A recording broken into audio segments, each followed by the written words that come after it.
What's up guys, this is Unknown from Notion Hub, and in this video, I'm going to show you the most important tips and tricks of Samsung Galaxy F02s. By the way, I'll also be making a best features video on this phone where I'll be showing you all the best features offered by this phone. So do check it out, link will be in the description. Now with that said, let's start with navigation gestures. Once you enable this, you can swipe up to go home, swipe up and hold for recent apps, swipe from left or right to go back. You can swipe up diagonally from bottom left or right corner for Google Assistant. You can also swipe on the bottom to switch between apps. Next we have split screen mode. This is how you can enable split screen mode. Go to recent apps page, tap on app icon and then select split screen. This will open the current app in split screen. And from the bottom you can select another app. Now this is how you can enable pop-up view. Go to recent apps page, tap on app icon and select pop-up view. And the app will open in small window. Now you can resize the app, select its transparency, minimize it to a bubble, maximize it, and you can also close it. Next, we can enable split screen for all apps. There are some applications that still do not support split screen mode. So to fix that, you can go to settings and then select about phone and go to software information. Now click on the build number few times. Once you do that, developer options will be enabled. Now if you go back to settings, you can find developer options. Select that and scroll all the way to the bottom and enable force activities to be resizable. And then restart your phone. Now you will be able to use all applications in split screen mode. Next we have camera gestures. Now we have few camera gestures. Like you can swipe up the shutter button for a floating button. You can place it near your thumb for easy access. Swipe it back into the shutter button to remove it. You can swipe up and down on preview window to switch between front and rear cameras. You can also pinch to zoom in and out to switch between primary and wide angle cameras. Now in the front camera, you can show your palm to take a picture. Next we have live wallpapers. You can use a video as a live wallpaper. You can also record a video and set it as the lock screen wallpaper. Here's a quick preview.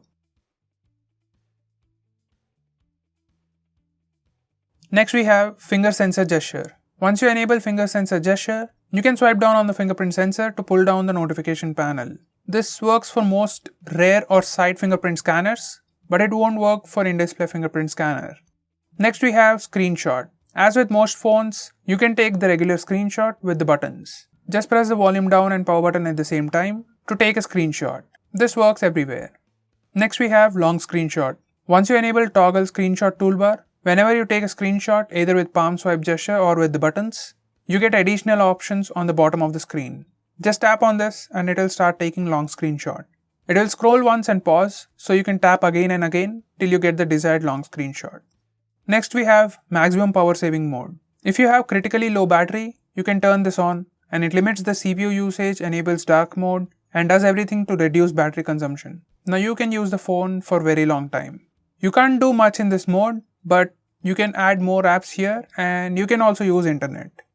Next we have auto call recording. Once you enable this mode, all the calls will be automatically recorded on your phone. You can also select if you want to record all numbers or unsaved numbers or selected numbers.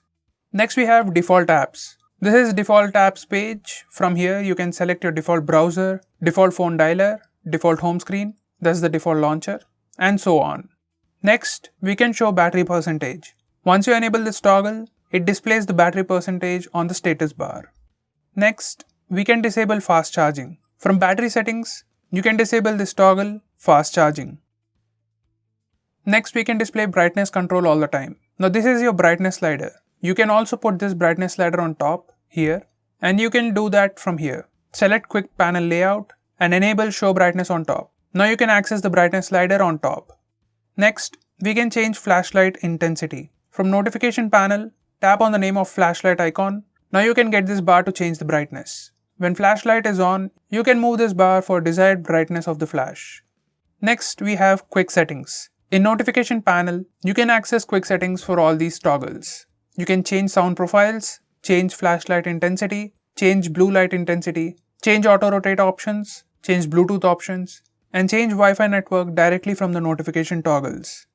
Next we have home screen gestures. Now these are for notification bar. When you swipe down using a single finger on the status bar, you get the quick notification toggles and then notifications. Now if you do the same thing with two fingers, you directly go to the notification toggle area.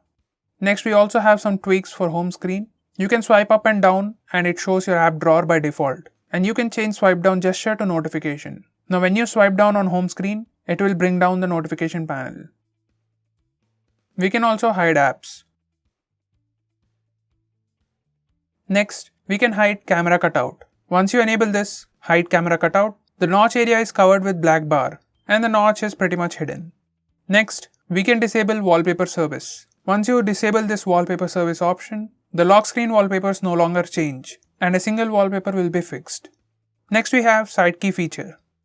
You have quick shortcut. We can double press power button to quickly open the camera application. Or else, you can also open your favorite application. Next we have swipe to call or send message. Once you enable this, in your phone dialer or contacts, you can swipe right on the contact to call them or swipe left on the contact to message them. This is the quick and easy way to take those actions. So guys, these are the most important tips and tricks for your Samsung phone. If I missed out on anything important, do let me know by commenting below this video. And if you're planning to buy this phone, use the link in the description. It always helps the channel. If you want us to make any specific video, tweet out to us with hashtag AskGreeTech on Twitter and we'll try to make it as soon as possible. I'm Unknown from Notion Hub. Meet you in the next one.